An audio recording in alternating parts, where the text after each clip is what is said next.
यानंतरची बातमी आपण पाहूयात उन्हाच्या कडाक्याची। देशासह राज्यातील अनेक जिल्ह्यात उष्णतेच्या पाऱ्याने जनजीवन अक्षरशः विस्कळीत झालंय। विदर्भात उष्णतेची लाट तीव्र झाली आहे। ब्रह्मपुरीत यंदाच्या हंगामातील उच्चांकी म्हणजे 47.1 अंश तापमानाची नोंद झाली आहे। हवामान विभागाने अकोला, अमरावती आणि वर्धा जिल्ह्यांसाठी रेड अलर्ट जारी केलाय, तर नागपूर आणि चंद्रपुरात ऑरेंज अलर्ट देण्यात आलाय। विदर्भात दिवसाच्या कडाक्यासोबतच रात्रीही उष्ण ठरत असल्याने आता नागरिक त्रस्त झालेत।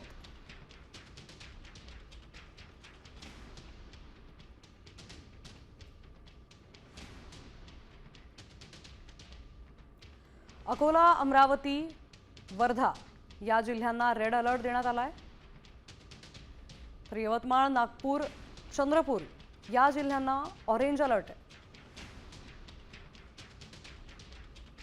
आणि गोंदिया, गडचिरोलीमध्ये येलो अलर्ट जारी करण्यात आलाय।